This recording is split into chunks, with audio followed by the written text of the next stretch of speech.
Então, nós hoje, nessa noite de hoje, vamos falar sobre o capítulo 24. Os sãos não têm necessidade de médico. Essa passagem é uma passagem de Lucas, que está no capítulo 9, e nós vamos destacar o versículo 10 e o versículo 12. E aconteceu que, estando Jesus sentado à mesa numa casa, eis que, vindo muitos publicanos e pecadores, se assentaram a comer com ele e com os seus discípulos. E vendo isso, os fariseus diziam aos seus discípulos: por que come o vosso mestre com os publicanos e pecadores? Mas, ouvindo-os, Jesus lhes disse: os sãos não têm necessidade de médico, mas sim os enfermos. Primeiro nós vamos destacar a importância que era o momento de refeição para o povo judeu na época de Jesus. Era um momento que está muito marcado nas passagens evangélicas. Várias são as situações em que Jesus descreve momentos onde estão todos reunidos para alimentar-se, onde ele aproveita esse momento para dar os seus ensinamentos. Era na cultura evangélica, na cultura judaica, os homens sentavam-se às mesas, tinham lugares determinados de acordo com a posição que ocupavam. Mulheres e crianças não sentavam à mesa. E tinha um ritual para a hora de servir também. Então, sentar à mesa tinha todo um ritual que precedia. Nós conhecemos a passagem de lavar as mãos, né, antes de se alimentar, entre outras. Daí a importância que era dada a este momento da refeição para os judeus. Então, nós temos essa primeira situação que nós precisamos compreender nesses dois versículos. Depois nós vamos dizer quem são os publicanos.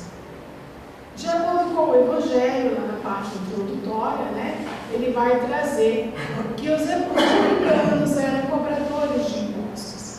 Nós sabemos que para os judeus, os cobradores de impostos, para o governo, o Estado romano, essa situação era uma situação muito política, que criava muitas situações, inclusive de rebeliões. Era uma situação muito grave e que levantava muitas discussões entre os povos. Então, os publicanos eram esse grupo de, digamos, servidores públicos responsáveis pela cobrança de impostos. E esses servidores públicos cobravam impostos e enriqueciam-se, não todos, ilicitamente. Então, eles também eram reconhecidos pelos maus hábitos que eles tinham e pelo enriquecimento ilícito, do qual eles aproveitavam da situação que viviam. Então, eles não eram personas não gratas para os judeus pela posição que eles ocupavam. E todos aqueles que andavam com eles também ficavam como que contaminados, porque estavam mudando com esse tipo de pessoas, né? Então, os fariseus, vendo o mestre, né, sentar-se com essas pessoas, né, com esses publicanos, cobradores de impostos, e com esses pecadores, que eram todos aqueles que não seguiam o judaísmo, né? Vendo eles essa situação, eles questionam: mas como que o mestre de vocês, sendo um judeu, conhecedor da lei, senta com esses pecadores e com esses publicanos? E aí Jesus ouve e responde: quem precisa sentar-se com os médicos são os doentes. Quer dizer então que os fariseus não eram doentes? Ao contrário, eram doentes também. Porém, eram doentes que não queriam curar-se, doentes que achavam que não necessitavam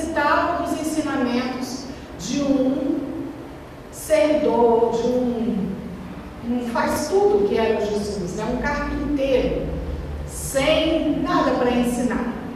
Não tinha qualificações para ensinar um fariseu. Então Jesus já era barrado aí pela sua condição social, né? Então eles jamais sentariam com Jesus para aprender com Jesus, porque Jesus não tinha nada para ensiná-los. Era o primeiro ponto. Porém, quando Jesus senta no momento de banquete, numa mesa, aí nós vamos entender a parte figurativa da mensagem. O que é esse banquete? Esse banquete é um banquete espiritual que Jesus oferece a todos nós. Sempre ofereceu. E que não era seleto, como na perspectiva dos judeus e dos fariseus da época, mas aberto a todos. Todos que quisessem aprender, todos que quisessem o amparo, a proteção que os ensinamentos do Cristo iam trazer.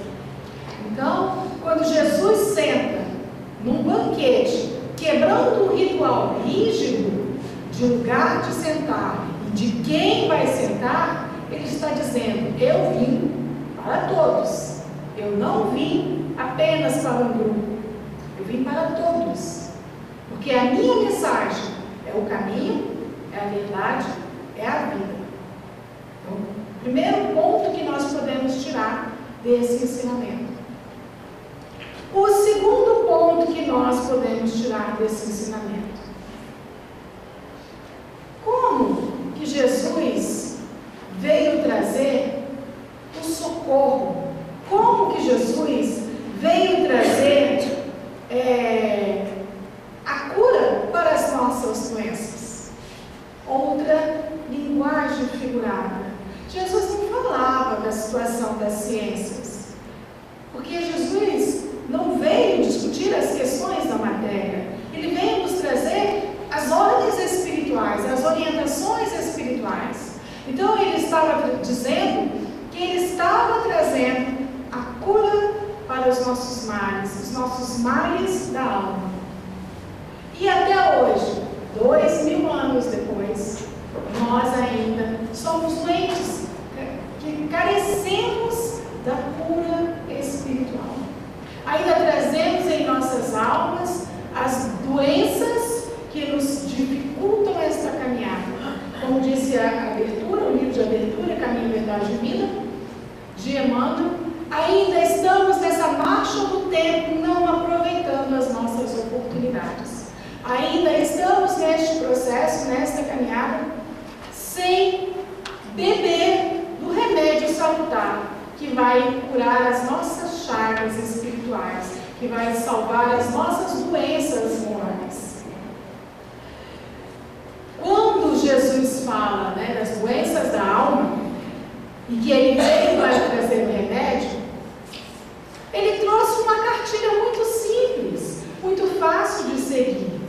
Um programa com diretrizes claras de como nós devemos agir para que possamos, nós mesmos, encontrarmos essas curas, essa cura para essa doença que nós arrastamos séculos e séculos, por meio das nossas oportunidades reencarnatórias.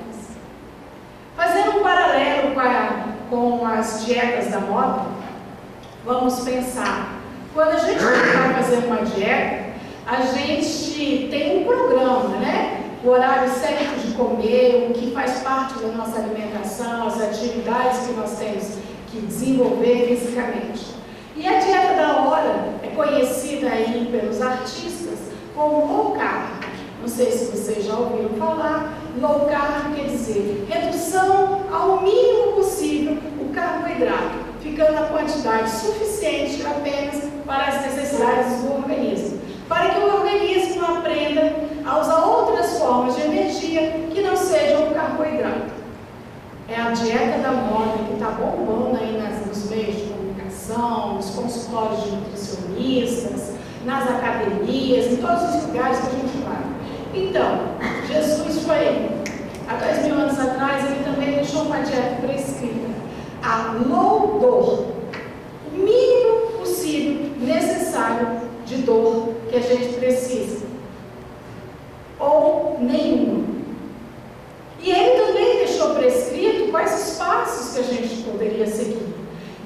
passos, a prescrição do que fazer, como está contida no Evangelho. Todos aqueles ensinamentos que ele trouxe, e que ele resumiu em 2: amar a Deus sobre todas as coisas e ao próximo como ti mesmo. Só isso, é bem simples. Enquanto as dietas da moda está dizendo come de 3 em 3 horas, ou não come de 3 em 3 horas, acrescenta isso ou retira aquilo, Jesus diz: não, você só tem que fazer isso, amar ao próximo como ti mesmo e a Deus, mais nada, que você vai curar a sua alma.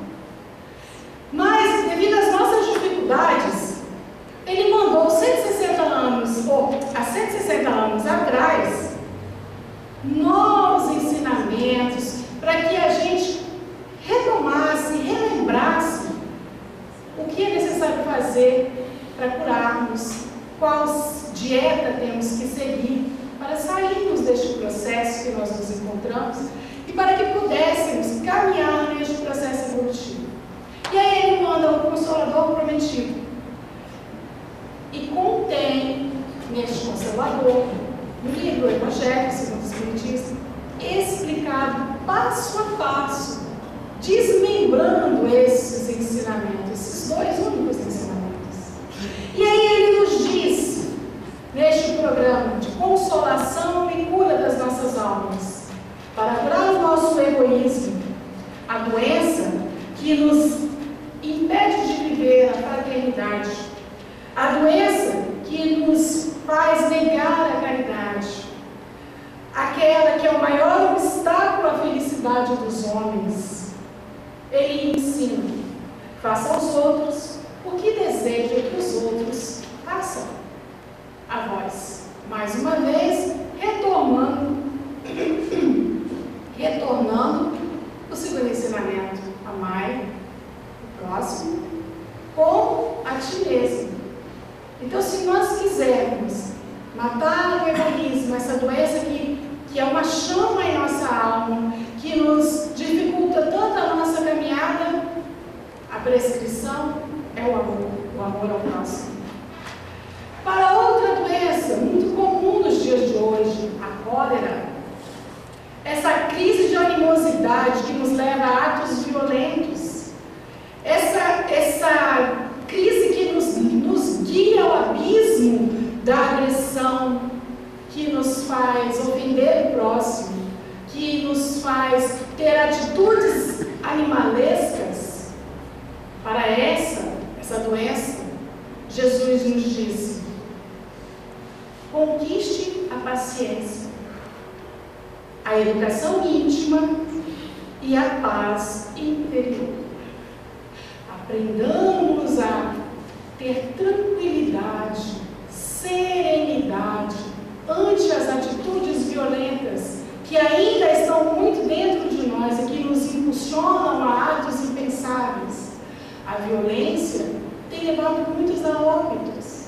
São pesquisas que nós ainda não temos divulgação, mas quantos hão que não têm crises de coração, de aneurisma, levados pelos comportamentos violentos?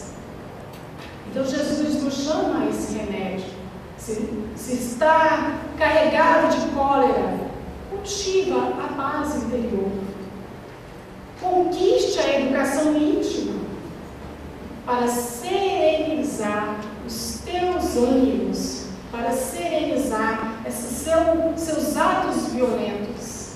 Porque a partir do momento que a gente consegue ter calma neste momento, a gente começa a diminuir esses atos que nos impulsionam à agressão física, à agressão verbal. Para a revolta, este grave desrespeito à lei de justiça e de amor, essa doença que é uma agressão à bondade divina, Jesus nos chama ao estímulo para reconhecer as nossas próprias fraquezas, nos lembrando que só resgatamos aquilo que praticamos. Então não adianta revoltarmos, porque se estamos situações que nós mesmos causamos. Porque o plantio é livre, mas a colheita é obrigatória. São respostas às nossas próprias atitudes. Coisa simples. E hoje em dia, como diz a minha irmã, está online. Você faz aqui, amanhã você já está colhendo. Você faz agora, depois da manhã você já está colhendo. Por quê? Porque existe uma necessidade de agilizarmos e não ficarmos jogando mais dificuldades para amanhã. O Evangelho vai nos dizer que as causas dos nossos sofrimentos estão muito mais na nossa encarnação presente que na encarnação passada. São consequências atuais dos nossos próprios atos. Então, para a revolta, Jesus nos convida a examinar os nossos atos, as nossas atitudes.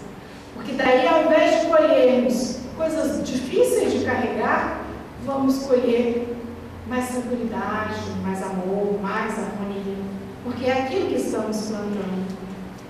Para a doença da vaidade, filha do orgulho, que nos arrasta a levarmos o próximo achando que ele merece menos, que somos mais poderosos, que somos melhores, que somos superiores porque ocupamos tal posição, porque temos tais diplomas. A essa doença da alma, Jesus nos deu a humildade, o ensinamento que socorre e cura toda a ferida da vaidade.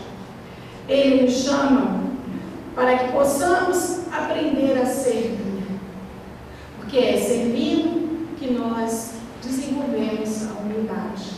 E ele disse: aquele que quer ser o primeiro, seja o servo, seja o escravo. Sirva com amor. Este será o primeiro. Para a nossa doença do ódio, que nos arrasta a reencarnações e reencarnações, em perseguições, em dívidas, em rancores, em tropeços, que faz com que a gente não consiga conviver com o outro, que não consiga aceitar o outro, que ache defeitos e defeitos no outro. Para essa doença, Jesus nos deu o amor. Amai os vossos inimigos, aqueles que vos odeiam e vos caluniam. Porque se não fizerdes disso, que fazei melhor que os outros. Este foi o ensinamento de Cristo. Para combatermos essa doença da alma, o ódio, que atrapalha o nosso andamento, o nosso desenvolvimento moral de reencarnação e reencarnação. Para a ignorância, aquela ignorância que nos deixa parados no próprio lugar, que nos impede de conhecermos as bem-aventuranças da vida espiritual, que nos leva a conhecer as leis que nos tiram da letargia, as leis morais. Para essa doença da alma, Jesus nos disse: conheças a verdade, e a verdade vos libertará. Mais uma vez, Jesus está trazendo um remédio para essa dor que nós trazemos, essas chagas, essas doenças que nós trazemos na alma, esses últimos milênios. Uma cartilha muito simples, que é o Evangelho. Para todas as incertezas da vida, para todas as nossas dúvidas, Jesus nos deu a fé. Essa irmã que nos dá certeza do porvir, que nos orienta, que nos dá força para ultrapassar os momentos difíceis. E para todas as dores da alma, Jesus nos disse: pegue a tua cruz e siga-me. Porque eu sou o caminho, a verdade e a vida. E ninguém vai ao Pai senão por mim. Quer dizer, ninguém vai curar nenhuma das doenças da alma se não aprendermos nessa cartilha chamada Evangelho. Se não colocarmos esses ensinamentos na nossa vida. Fácil é, se fosse, nós não estaríamos há tantos milênios necessidade de sairmos do lugar e caminharmos frente a este processo evolutivo que a todos nós é dado e que não tem como fugir. Mesmo que eu relute em não seguir, se existe uma coisa que está predestinada, é a evolução. E Deus, nas suas leis infinitas, não criou a dor para nos punir, mas como um bom pai, nós precisamos de remédio para nos corrigir.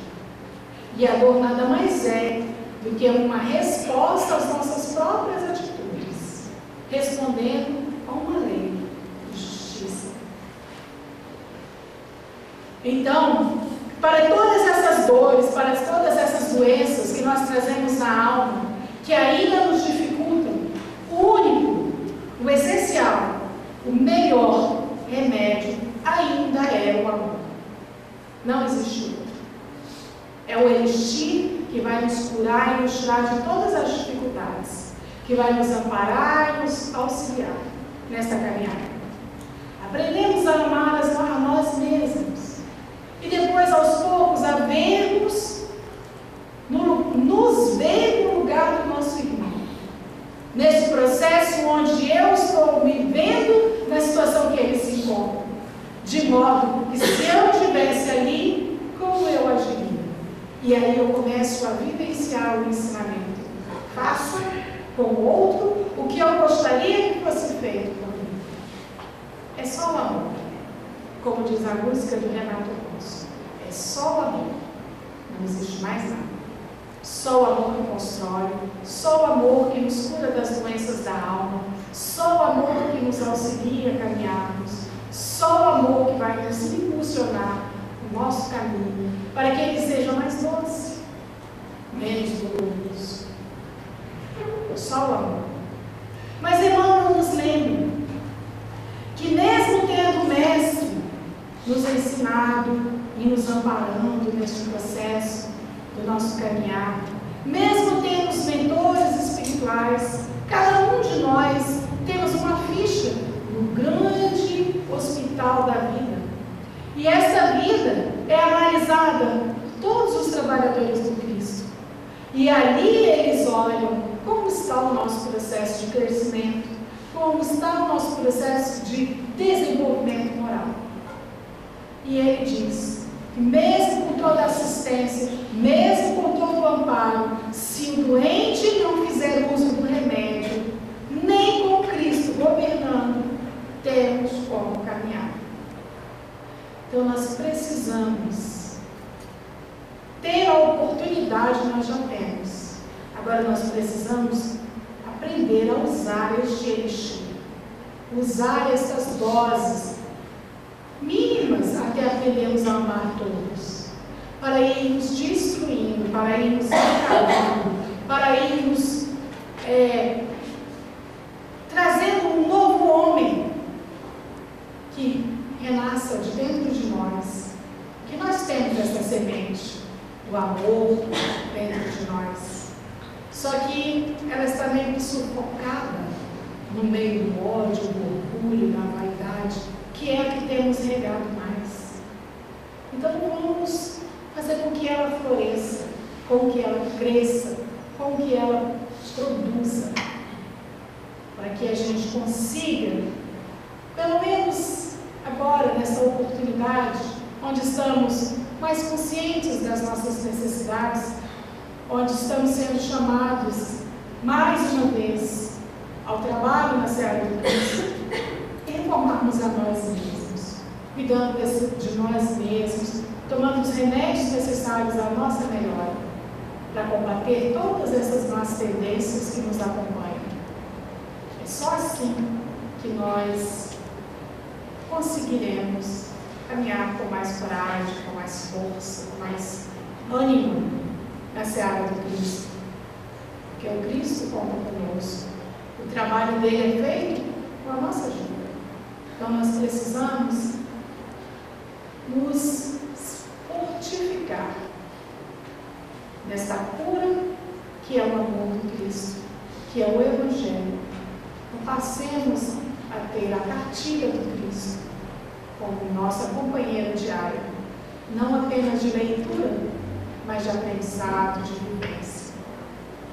Nós agradecemos a paciência, rogamos a todos que a paz e o amor do Cristo esteja com cada um, que possamos ter valor